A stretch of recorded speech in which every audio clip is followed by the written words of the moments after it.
being immortal. So when you is hard for a quarter, man, we gonna ride. I'm not playing.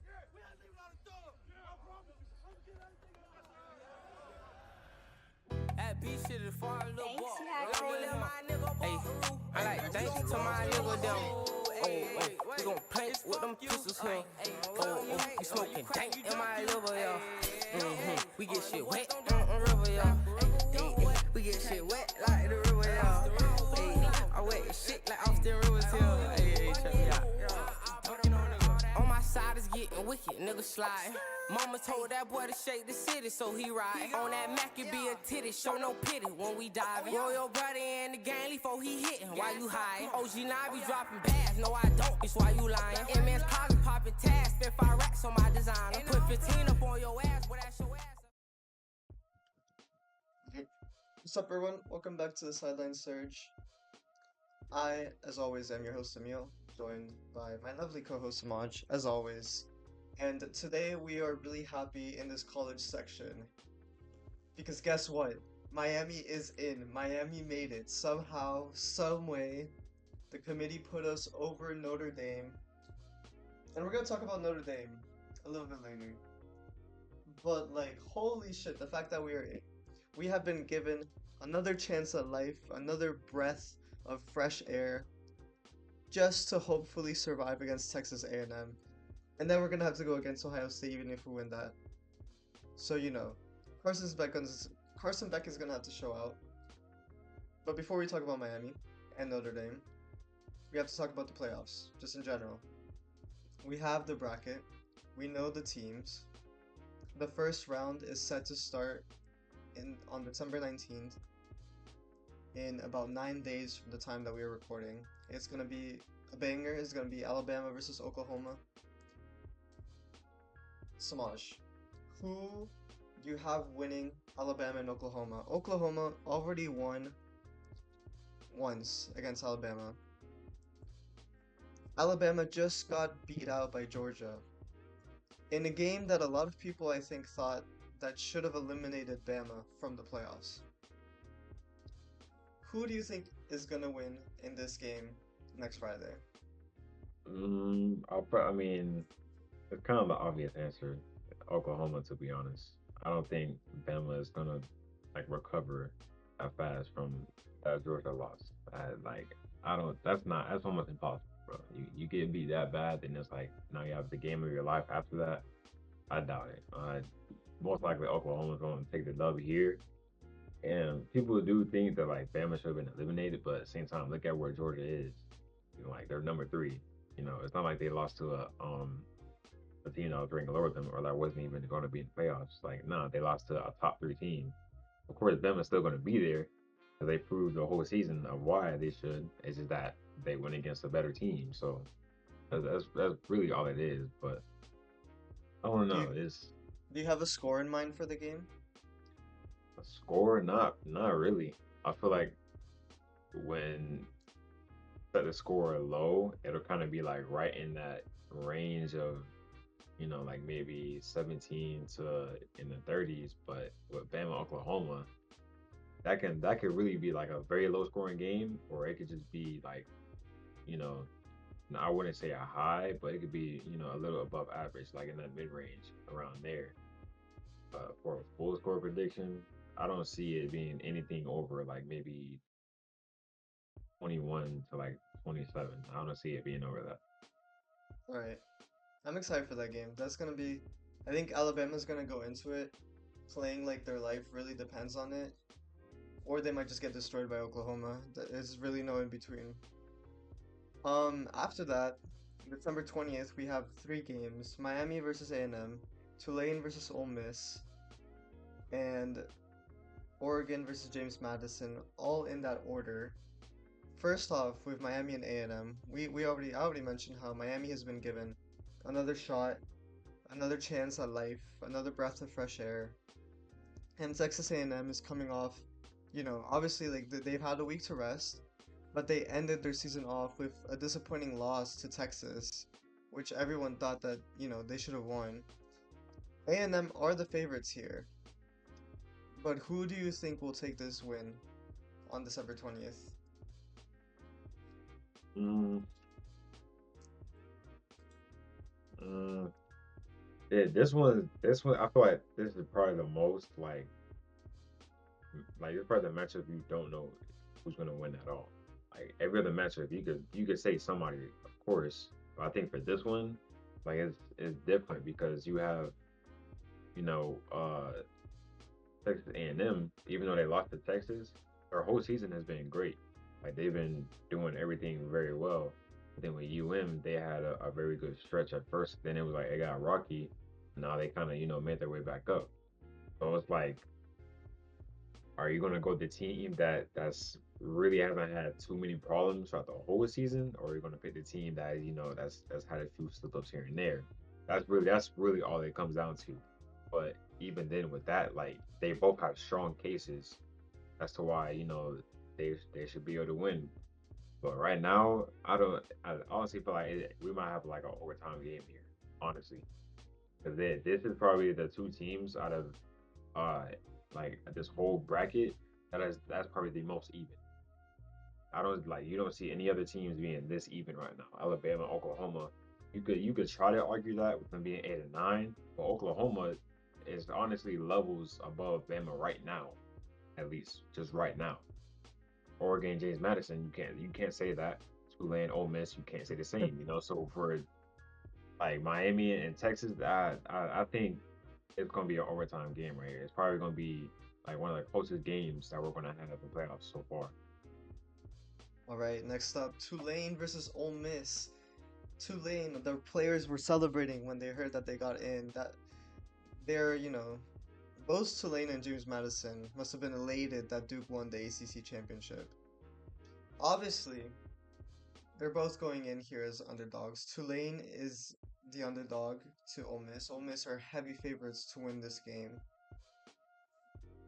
Obviously, we can sit here and say, oh, like Ole Miss is going to destroy them, but what do you think Tulane's chances are to get an upset here in this game? Um, but they're very slim. I'm gonna be honest. They're because Ole Miss, nobody wants to really acknowledge it, but Ole Miss has one of the best, secondaries throughout the whole well, not just the bracket, but just in college football in general. They have one of the best secondaries, feel me? And then even with their offensive power, their ability to be able to have, great runs and then still be able to air the ball out when needed, that's bread and butter right there. If you can't stop that, then, there's nothing you could really do to keep the game in your favor. But I mean, it's playoffs. You never know because we've seen this happen many times before in recent years of always an upset, just coming out of nowhere. But if Tulane really they really want this, then they got to prove it here because at least if they win this game, even if they win and they obviously have Georgia next up, Yeah. you still have the chance to be able to bring out that kind of same energy into that next game. Like you have that chance, So as long as they make sure they do what they're supposed to do, Tulane could win it. It's just they really have to hope like everybody does their assignment and they execute perfectly in order for them to beat Ole Miss. I think more than perfectly to a certain extent. But yeah. Um, and obviously, finally, James Madison, Oregon. Same thing. What do you think their chances are here against Oregon? Um, I think we kind of have the same scenario here. Is that if they really do everything they're supposed to, they could have a chance, but you never know because Oregon is just one of those teams where even if they may not have won a chip in recent years or they haven't had like that very dominant season to where they blow every team out by at least 30 or 40, they're still that team that like they're honestly their NFL comparison would be the Rams. Yeah. They're even though like they may not blow you out of the water every single time, they can go against any team and still put up a very huge fight, And if it comes to that point with this game, then James Madison realistically has like the slimmest chance possible, to make it to the next round. But if if we see some slip ups in Oregon, then James Madison has a chance. It's just that. Same thing with Tulane. If they carry that same energy into the next game, if they do win, then we might see another good game against Texas Tech. But I don't know. I feel like right now the playoffs is kind of like it's a little weird because you have the matchups that you know for sure, like, oh, this team is probably going to win, and then you have the other matchups where it's like, there's it's even odds on both sides, and this is one of those games where one team is most likely going to win. So it's kind of hard to be on James Madison's side with that. 'Cause, I mean, of course, they're the underdog, but well, we'll just have to see when all these games come up. Yeah. If you had to pick one team out of these, what is it, 8 teams that have the best chance of going all the way to the Natty, who would you pick? Um, Going all the way, I feel like it's the obvious answer is Indiana or even Ohio State. I feel like those No, two no, no, are just obvious. out of the first round teams. Like we know like the top 4 teams, but like the out of the first round teams right now that are gonna play next week. Oregon, without a doubt. Oregon? I mean, it's like it's self-explanatory. Like if you watch football, Oregon is probably gonna be the one to go all the way. I feel like they also have to your point, they also have kind of the highest or like the easiest schedule, if that makes sense. Like compared to the other ones, because Texas Tech is the 4th ranked team. So they do have like the lower ranks. So just to finish off, Notre Dame. One of the biggest stories right now in college football. I think they're as upset as anyone would expect them to be. I don't think anyone expected them not to be upset.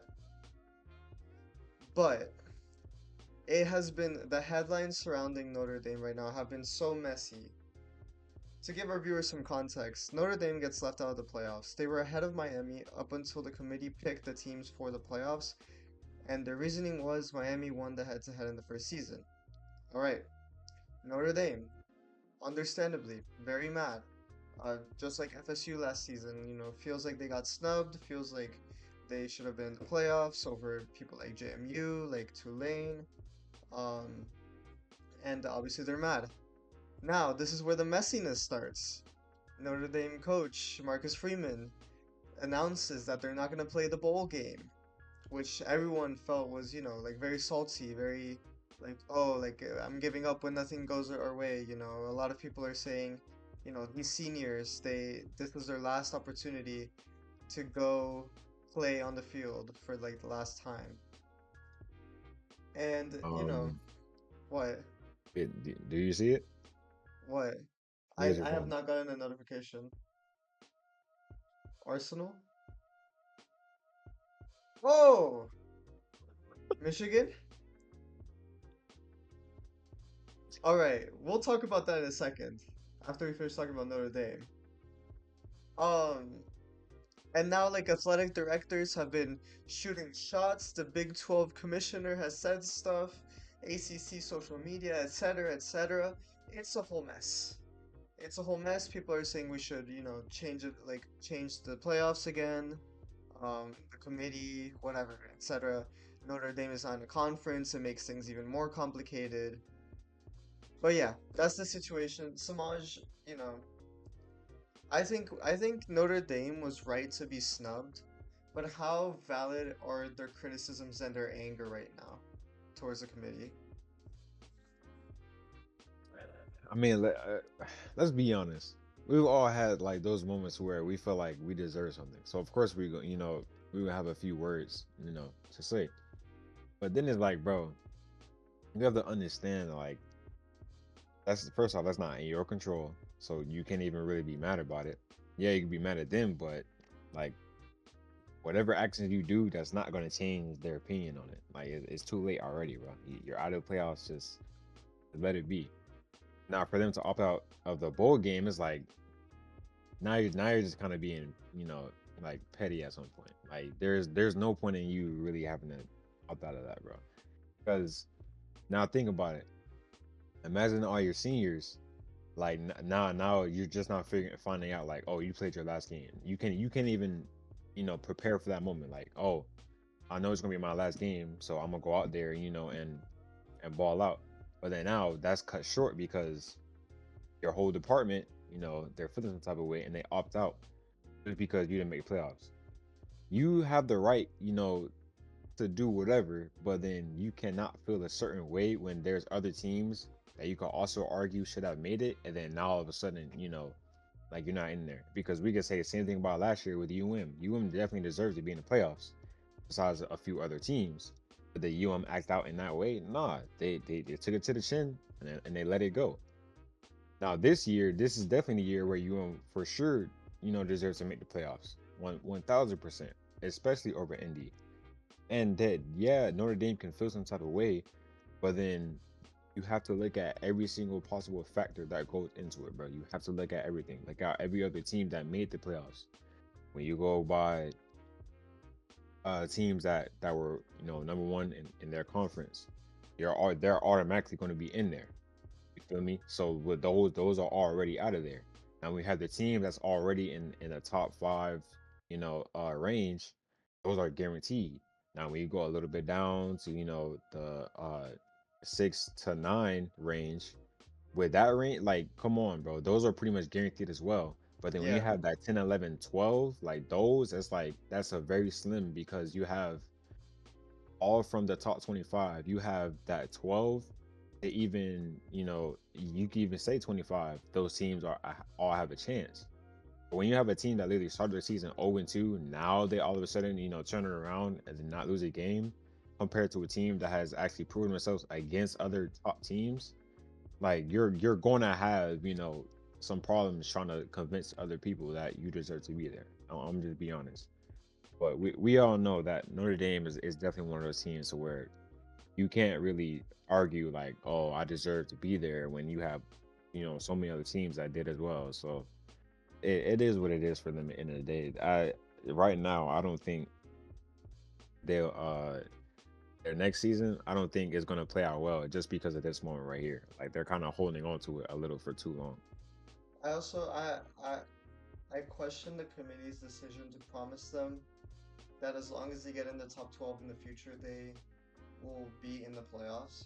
Because I think it's unfair as an independent team, like since they're not part of a conference and they don't want to join a conference for whatever reason, even though the rest of their teams are in the ACC, like they want to stay independent and still schedule games for the ACC. The AD has consistently said we're not going to join the conference, we're not going to join the ACC. Do you think that they should, or is it better for them to just stay independent? Well, I mean, if to be honest, that would help their chances. So they really should because if not, if when you look at their whole season, they had they would have had a better chance to make playoffs if they were in a conference, especially if they're in the ACC. Look at every single team that's in the ACC right now. Miami wasn't even top, they weren't even number one, and yet they Yeah. still made it.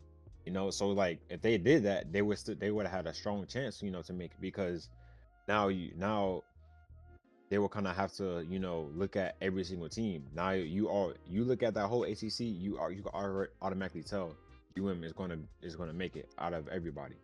But then we have another They would have team in probably there. gone to the championship too if they were in the ACC, because their two Exactly. losses were their one ACC loss was against Miami, and that was it. It, exactly. So it's like if you were actually in the ACC, and even though you already had all your opponents are pretty much the ACC, so at that point, why not be in it? Because now you have a very strong chance to make playoffs. Like that doesn't make sense to me. Like you should be in the conference because that should really help your chances with anything. And then you have so many other things as well. Like even if you don't go to ACC, there's still other conferences that you can go to that could still give you a better chance at making playoffs. Like there's so many other things you can do, but it's just like they're just like their egos are that big, like they refuse to do that. Like I don't understand that. There's no point in like withdrawing from that. But I don't really know. Is as long as they get over this little hump right here, all right, we'll have to see what goes on. Yeah. And then thank you for telling me. I don't think I would have checked my phone otherwise. Breaking news from ESPN. Michigan, the University of Michigan has fired their head coach, Sharon Moore, after a 9-3 season. And he has gone 18-8 as the team's coach. Apparently, according to CBS Sports, athletic director Ward Manuel cited that the firing came amid an inappropriate relationship with a staff member. So, like, I have no comments for this. Like, that's crazy. He had already served a suspension for involvement in the Wolverine sign stealing scandal.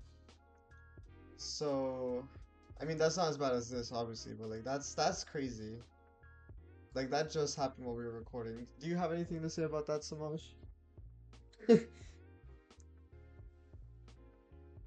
There's nothing. Yeah, there's nothing I can say about that, bro. Goodbye, I guess. Michigan's gonna need a new coach. Yeah, that's. I don't know, But bro. yeah, I guess with that, that's a good way to sign off this episode. That's crazy. Yeah, so that has been the Sideline Surge, the college section. The NFL section will be right up in a few seconds. Yeah, 60 on it. Yep, low spur. We going all the way up. Yeah. I'm gonna turn this bitch all the way up. Hey, Brandon, where you? Yeah. I'm on the block with that heavy, yeah. On the block with that heavy. Watch out for cops that pull up in them Chevys. Whip out the crack, my main trap, her name Betty. These niggas don't want no smoke on my body. Gucci and Louis can't do no Zanati. Bad bitch on me look like she hang with Kylie. I used to fuck with a bitch, hang with Kylie. On the real, I think that bitch live in Cali. My boy shot the powder, the flower, that Kylie. Yeah. I could've been a stylist. I remember when the boys used to doubt us. I got a girl that trap like she from Dallas. I got so much money, need an accountant. She said All right, what's up, what's up, what's up? Welcome to the NFL section of the Sideline Surge. Today we're taking a little bit of a break from looking at all the games. And instead, we wanted to take a chance to give a little power ranking, a little tiered ranking of all the teams in the NFL right now. It has been a crazy season. We're going to talk about some headlines after. But so our rankings are going to go like this. We're going to go from worst to best. We have first we're going to go through the eliminated teams. Like the ones that have been officially eliminated from playoff contention. And we have two tiers for the eliminated teams. We have the ones that should tank and rebuild, and then the ones who have been eliminated but whose fates are not exactly hopeless. They have some hope, they had some bright parts of the season, etc., etc. Then we have the struggling teams, but who are probably out due to some causes, but they can still make it, but we probably just think that they're out, either because their division is insane, because they're too inconsistent, because of whatever. Then we have the teams who are fighting for their lives to stay in. We have the teams who are in injury hell, but still alive and seem to be staying alive for the time being. The solid teams, but not convincing. And then the teams who look good, but aren't 100% locks, because obviously no one has clinched playoffs yet. But these teams might as well have already. So first off, I'll go first. For the teams that, my teams that I think should just tank and rebuild for next year. First off, Las Vegas. Geno Smith has been not a good project. The Raiders look horrible. They should just rebuild. Atlanta. Phoenix failed. Kirk Cousins doesn't look any better. It's the same situation as last year. Rebuild time. The Saints, they had a little light at the end of the tunnel against the Bucks the other day, but other than that, that's not been a great season. They need to rebuild. They need a new quarterback. They need a lot of things. And then Arizona Cardinals. I feel bad for the Cardinals. because they are in one of the toughest divisions in the damn NFL right now. Like I honestly feel really bad for them. But year after year, you know, you stick with the same quarterback, Kyler Murray, and nothing changes. It's the same thing every season. You need something new. When it seems like Jacoby Brissett is the guy who looks better as quarterback, like you just need something. You need something new. What about you, Samaj? I mean, it's pretty similar to be honest. Like, I feel like as far as the teams that like 100% to just just tank, like I wouldn't say like just give up, like go out there for the rest of your games and not at least not put in any effort. But then it's like you really have to see the bigger picture at hand, and is pretty much around where you are. I definitely said Raiders for sure. I feel like for so long Raiders have been ever since they moved to Vegas, they've had Yeah, that struggling theme because you're pretty much going to a place where like it's completely isolated. There's no other professional teams there. There's nothing there. It's a whole new fan base.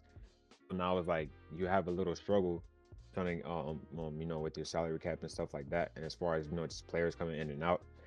And another team for sure, I would say is Arizona as well. Arizona I want to say ever since we've had guys go in like D Hop and you can say Watt, JJ Watt, and things like that.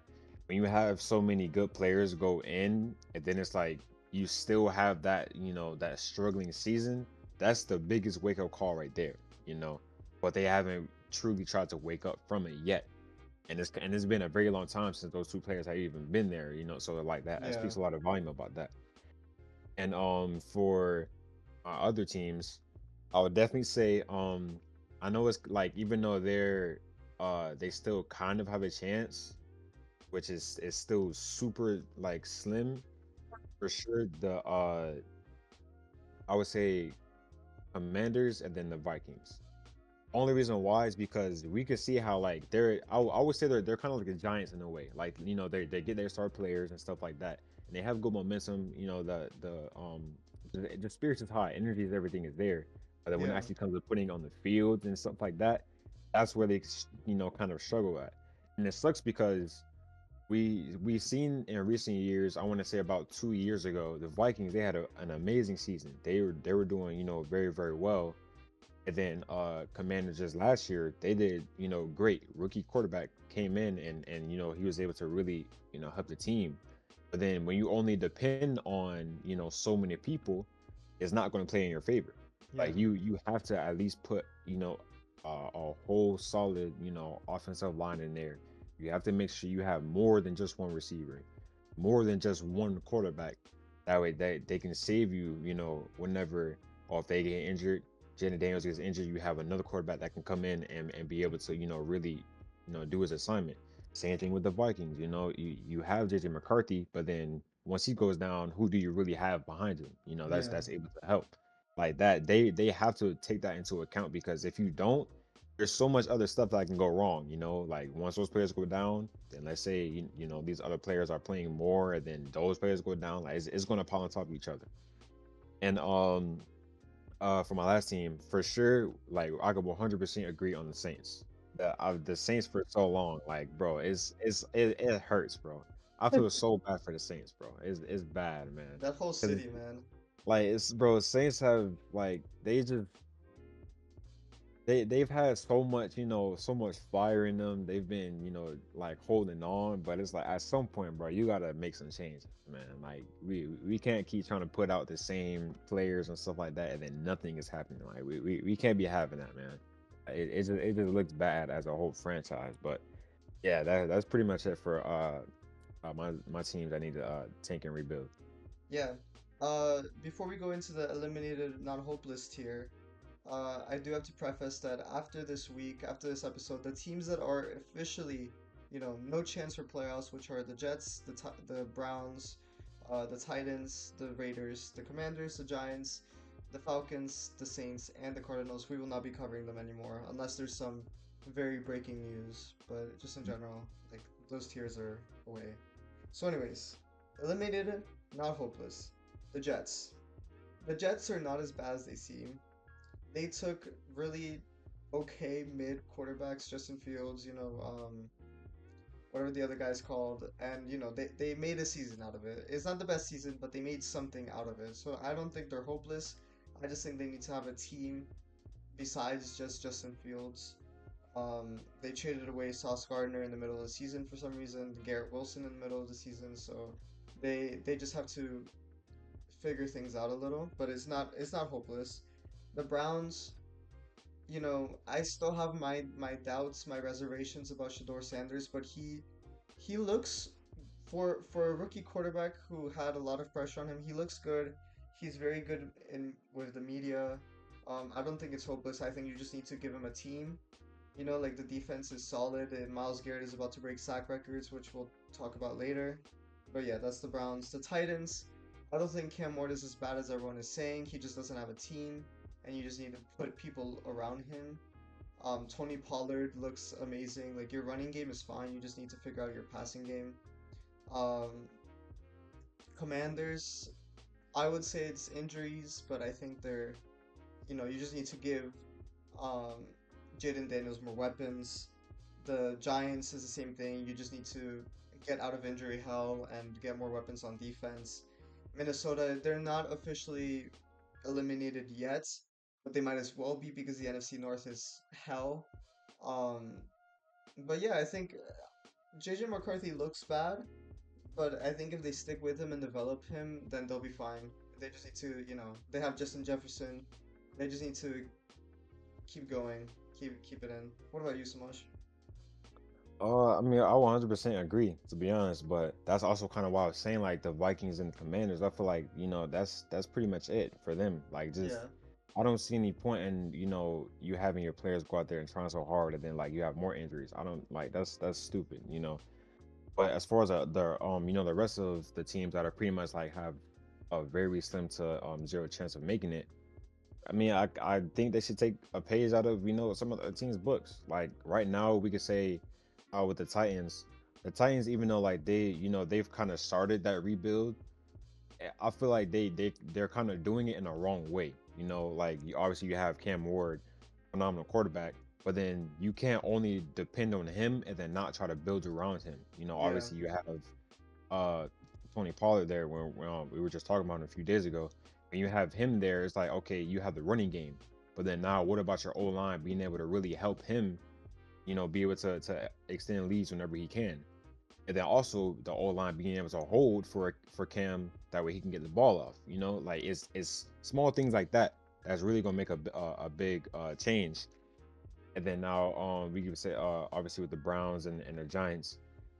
We could say how with the Browns, like, yeah, I even myself, even when being a Shador fan, I definitely still have some doubts there because it's like you could see how he would have, a great game, but then it's the small things that would still make him not, that much of an elite quarterback. The ball tapping where right when you're about to throw it, you can't yeah. do that. That automatically, gives a cue of when you're going to throw your movement.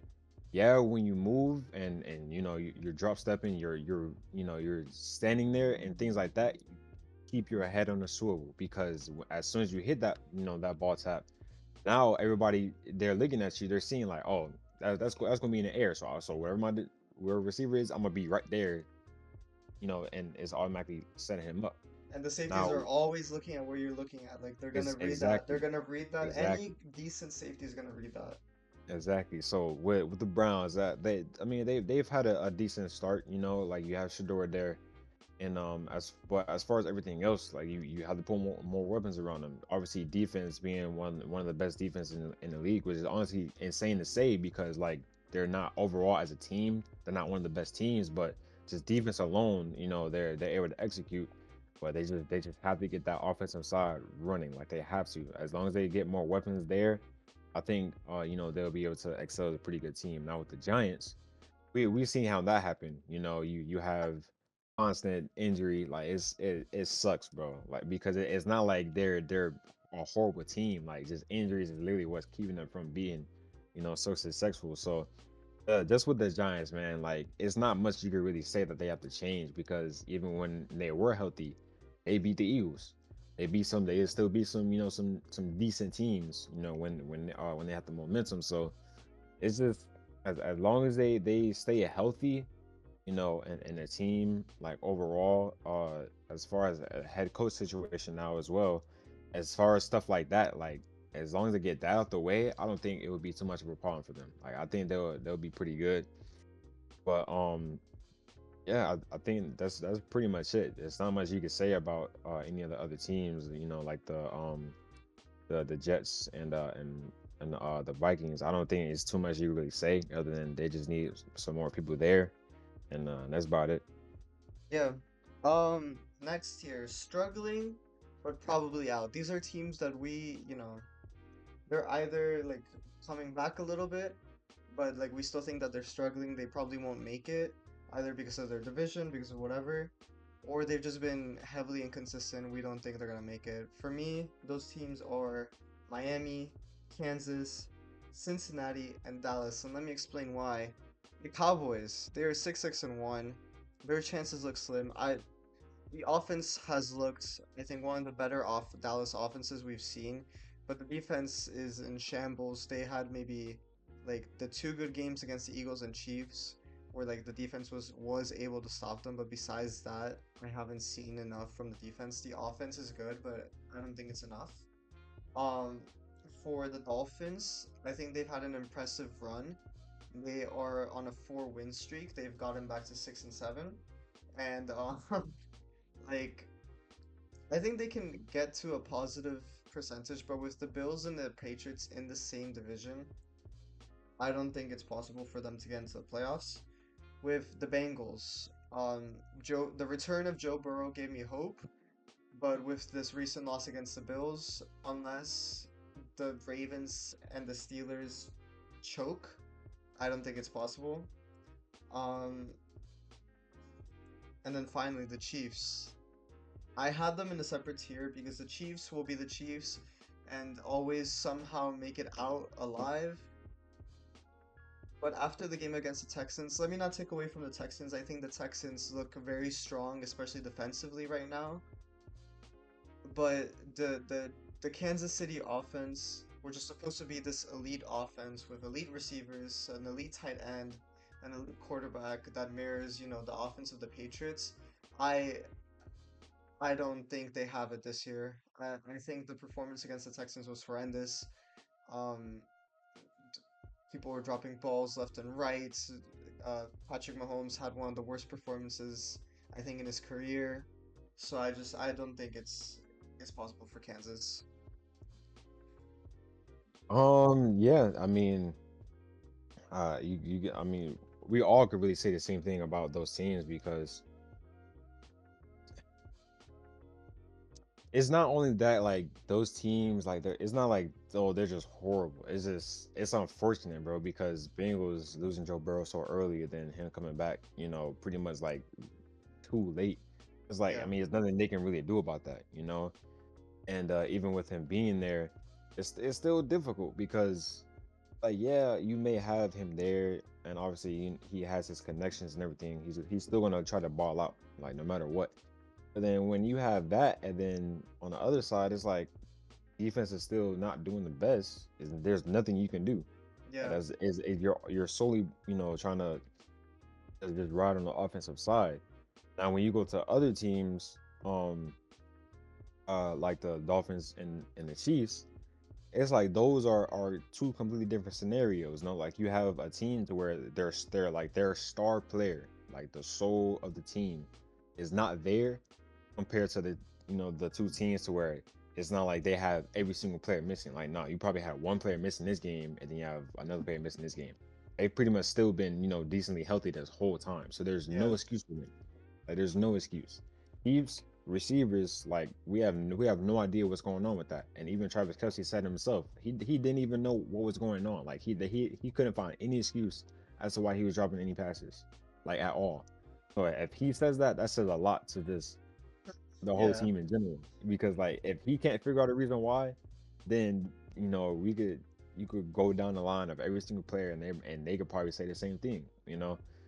Dolphins is just it's been unfortunate. Like they've just been having such a high and low every single time is like is there's nothing that they can do.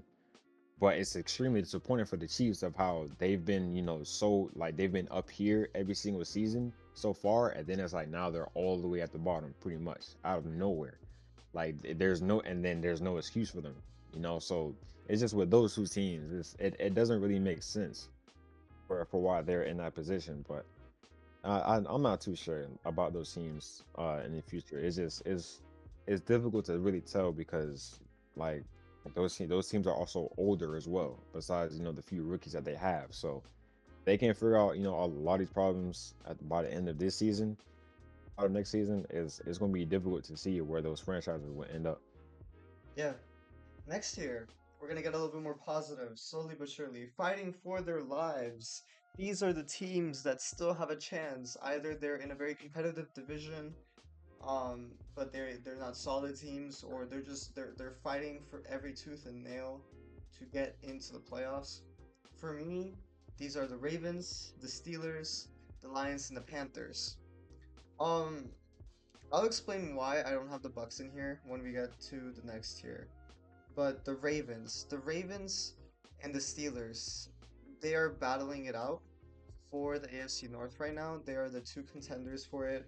The Ravens have had their ups and downs. They lost Lamar Jackson early in the season and then got him back and then still don't look solid.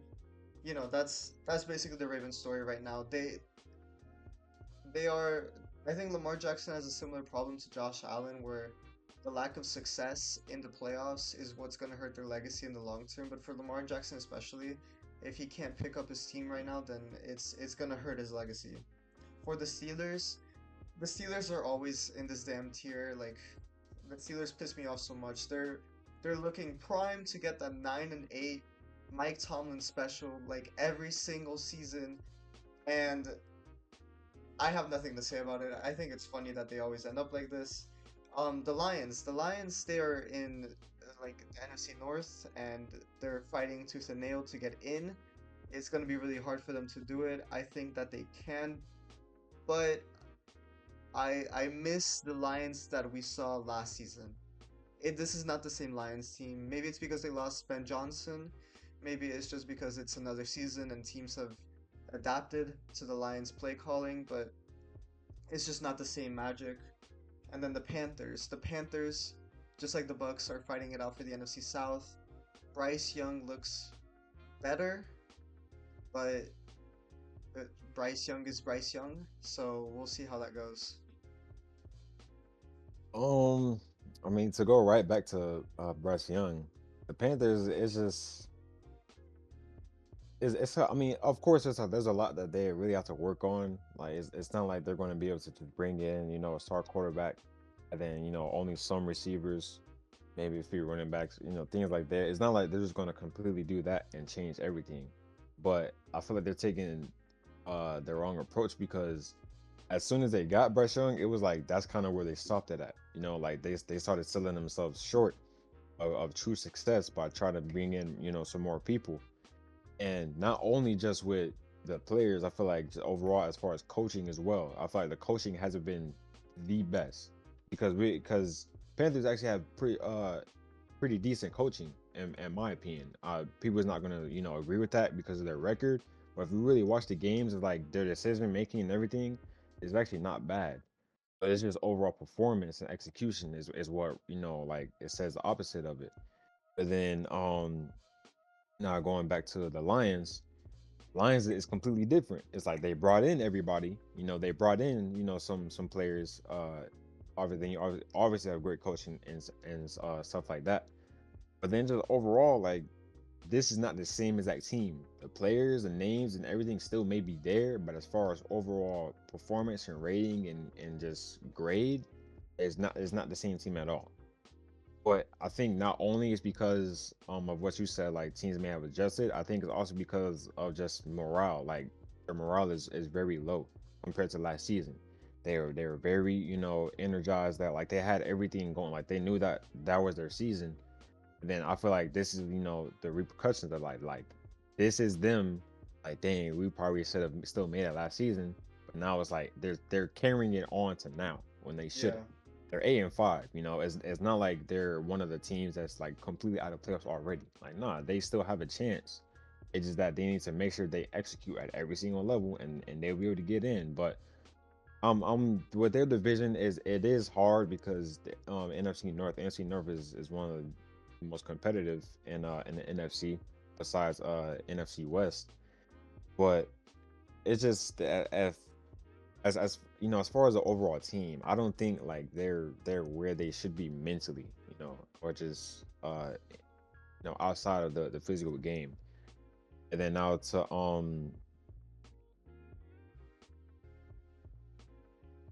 I wouldn't really say like they don't, you know, deserve to be there, but it's like their record is like when you look at their record, you think, oh, that's good, but when you actually look at the game, it's like that's showing opposite of it. So Yeah. like, you know, that's really all it is. But we'll just have to see, you know, throughout the rest of the season. It's like it's tough for them, you know, like they've been going through a lot and everything. So we just have to see uh for that. But as we already know how the Steelers is, bro, like that's I don't know how for as long as we've been alive, they've been in this situation. I don't That doesn't make any sense to me. How you've been going a smooth 9-8 every goddamn season. I don't know how that works. But moving on to the Texans. Texans, they've been I definitely feel like Texans have that, like they have that chance. But then again, it's like with with their division, it's tough. AFC South, you have the Jags and you have the Colts right above and below them. But Yeah. is I mean, as in my opinion, if Colts didn't have, that Daniel Jones injury, I think we'll be seeing a completely different thing right now for the Texans. I think we could both say Texans probably wouldn't make it to playoffs if it wasn't for that. Colts are on a 3-game losing streak right now. But I mean overall, we said it, last season they didn't play too well to where we know, like we really know they can. But I feel like this is the season where they're kind of shaking that off. Like they're coming back, they're being able to really have like not just you know just an overall like better mindset as a team, but I think just like individually as well. Like we I don't think we've seen this good of a defense recently in so long. Like defense has been playing phenomenal for them in the last few games. But moving on to uh Ravens is it sucks because it's exactly how you were saying it, bro. Like It this is is. this is gonna ruin Lamar Jackson's legacy. Like it for sure is, and it doesn't help him because he's really one of the best in the league. Like he's undoubtedly a top 5 quarterback. So it's like for his team to not be doing that well and then him to get injured, halfway through the season like that sucks. So for them it's just if they can really come back, win out the rest of their games, and Steelers may, have that same uh type of record, 9-8, or even worse than that, then the Ravens have a chance. But other than that, it's not much we could really say about all those teams we just talked about. Like all those teams, like this, it's so much stuff that like they have to work on 100%. Yeah. Uh, it's interesting that you mentioned the Texans. I have them in my solid teams, but first, injury hell, but still alive. This is the tier where these teams are going through some tough injuries, but they're resilient. They're still in the race somehow. For me, it's the Bucks, the Niners, and the Colts. I'm gonna go over the Colts and the Niners first because I think they have similar stories. They're both third in their division right now. They suffer grueling injuries week after week. The Colts just had their Daniel Jones injury, and they were on a 3 losing streak because Daniel Jones was trying to play worse. The Niners, it's similar. Like every year, they just have so many injuries, and they're both in like in tough division races. Like they're both, yeah, they're third, but they're third by like a win. literally. So they still have every chance to get in, but it's just injuries. And then for the Buccaneers, like I think a lot of their players are like starting to like get back. Like Chris Godwin's back. Um, but even when they're back, like they're not performing at the level that everyone knows that they can. I mean, they're 7-6. They're barely above the Panthers right now. Like they should be dominating the NFC South, I think. Like they have the easiest division or one of the easiest divisions right now. So yeah, it's just disappointing to me. I mean, as far as it's not much to say about those teams, to be honest. Like those teams, like it's not like they're eliminated or anything like that. It's just that they're too within range, in my opinion. Like if they were above by like maybe one or two more wins, then I feel like obviously they'll have a better chance. But right now, it's just like it's so slim because with the Bucks obviously being number one in their division, in the NFC South, but they're still tied, with second place. So it's like they're still right there. It's not like they're a win or two above them. But we'll just have to see with these next games coming up. Now with the Colts and then the Niners, I feel like those two teams are not only just,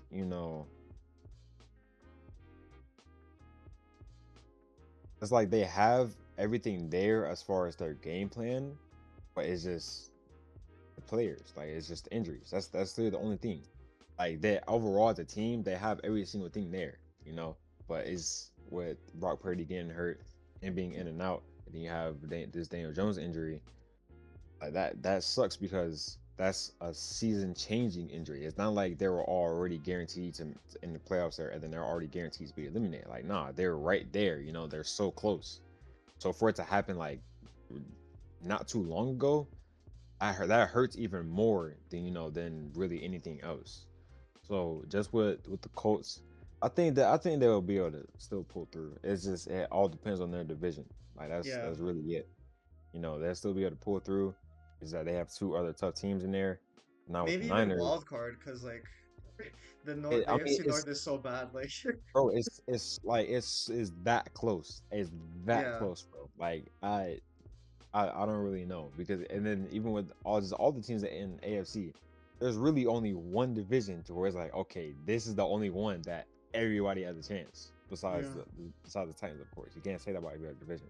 But then with the Niners, it's pretty much the same thing. Like you have three top teams, bro. You have Rams, Hawks, and then the Niners. That's the most competitive division out of all of the NFL, bro. That's the hardest division in my opinion, bro.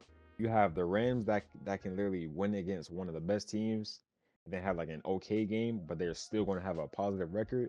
The Hawks literally came out of nowhere from the past 3 seasons. This is their best season so far. 10-3. You bring in a quarter. This is first season here, actually. Sam Darnold's first season here.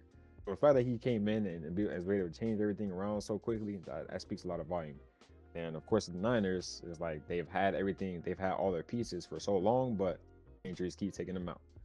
That's all it is for them. So as they still have a chance. It's just they really have to hope that one of those two other teams, Rams or Hawks, like they lose. But I feel like that's very unlikely because those teams are like pretty much solidified. Like they're just that good. So other than that, there's not much the Niners and or the Colts can really do. Yeah. Uh, Next, solid but convincing teams. These are the teams that, we know they're good, we know they're solid, but there's still issues that they need to figure out. There's still things that we need to see. For me, first off, the Bills. Um, that's self-explanatory. Josh Allen needs to do better. That whole team needs to do better. Like they're good. It's just there's things that they have to fix in their game. The Jags right now are at the top of the AFC South. But like same as always, they're just not convincing me yet. I still need to see, like Trevor Lawrence. I just need to see more flashiness, if that makes sense. The Chargers as well. They could still not be in because they're only second in the AFC West. Um, they look good, but they just beat the Eagles. but I want to see how they finish out the season. I think in a week or two, I would definitely put them in solid locks. Um, the Eagles, that's self-explanatory. The Eagles are gonna get an easy road to the NFC playoffs, but they're not convincing. Jalen Hurts is playing awful. Like we just saw this game against the Chargers, they're playing awful.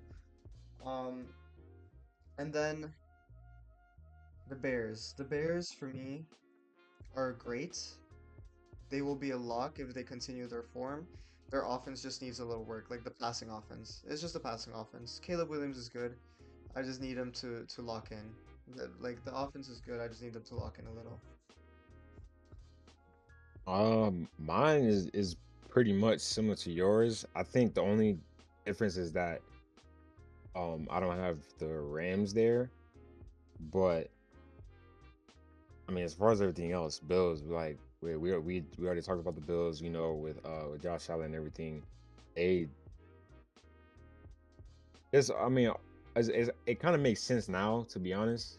I feel like Yeah. the reason why now is like, they still have so much like to prove Mm-hmm. is because of like just their resume. Like ever since Josh Allen got there, they've been pretty decent, but now it's like now we're actually seeing why they need to really prove themselves. Because in recent years, we would kind of see like, oh yeah, they're a pretty good team, they're whatever. But I feel like this season more than ever because there's so many other teams that are like pretty much on their level, And then with the Jags is I mean it's kind of the same thing in my opinion.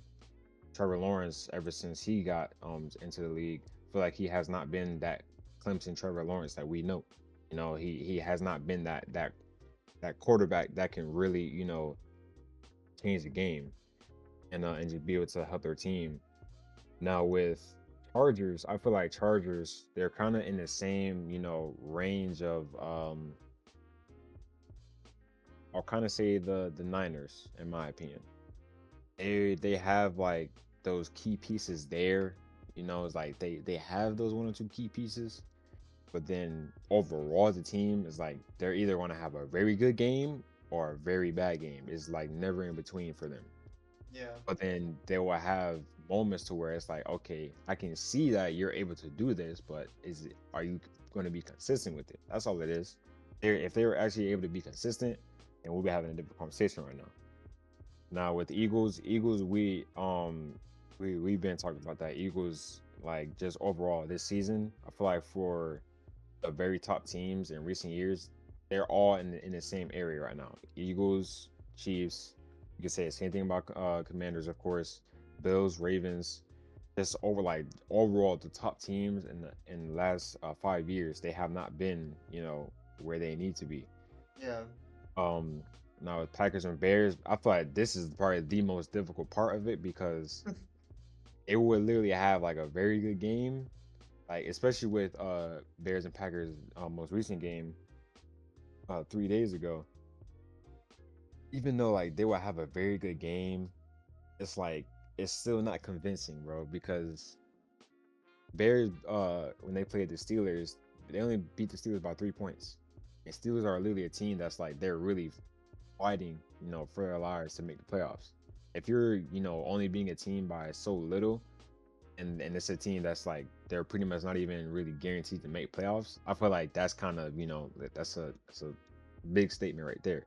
But then a few weeks later, 3 days ago, when they played the Packers, you lose by a touchdown. Like it's like it's weird because now you're even with the team, and even though the score says that you're even, the overall performance is not what is not what it should really be.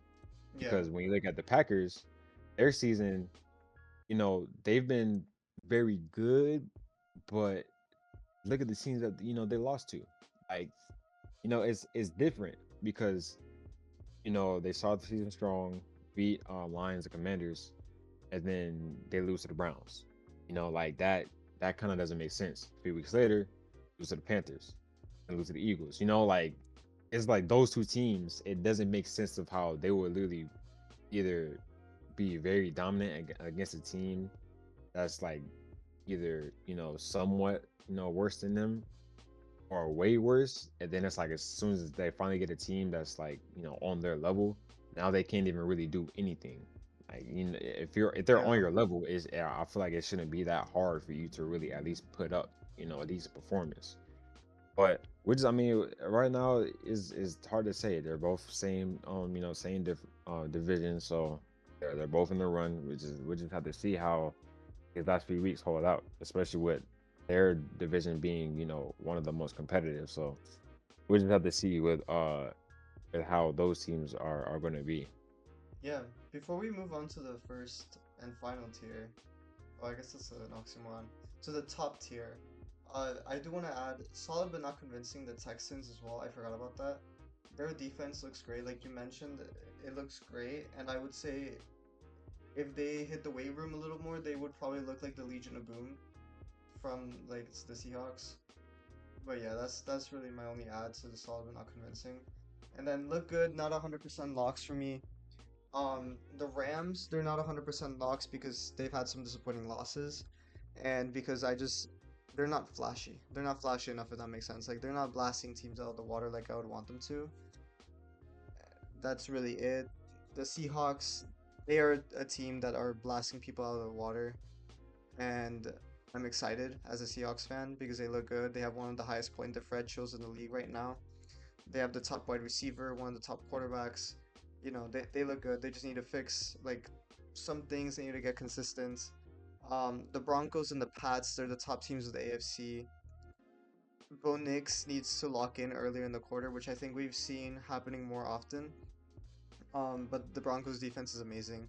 The Pats have had an easy road to the playoffs, I think. But even with that, I think they're going to prove that it's not just because they had an easy schedule, but because they're actually good. And then from the last week, I would also add the Packers for me because the Packers, after the win against the Bears, I think they're the best team in their division, and like they're gonna get a pretty good a pretty good seed because of that. Um, I mean, yeah, is not much we could really say as far as like the teams that. Oh, I mean, honestly, right now, I don't think any team is guaranteed. Of course, like besides the teams like that, their record is very good, but that's Yeah, that's going purely based off of records. But then when we go as far as like the actual team, I don't think any team is really, like that convincing. I don't think any team is 100%. And then now when you look at the teams,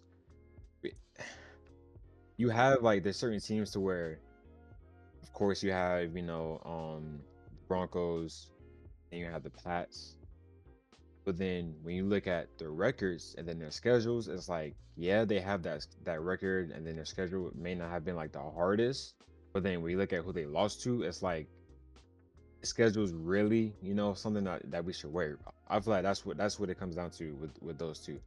But then even with them, I didn't have them there. I didn't have them up there, but you said the Packers. I mean that was kind of like a 50-50 for me. I can agree on that because Packers with them with this last W against the Bears. I mean, obviously with them being number one, or well technically tied, or well actually no, not tied, but number one, in their division, but soon to be, tied or things like that.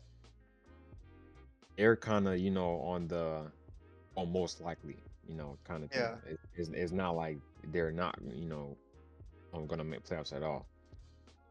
Now for the Seahawks, you talked about this. I want to say probably what, like maybe 2 3 weeks ago. Seahawks are 100% like a team to fear. I wouldn't say like a team like that's on lock, like they're gonna go all the way win the ship, but they're for sure the team that you should like be afraid of because you have a rookie receiver that's the number one receiver right now, and you have a quarterback that's you know top five.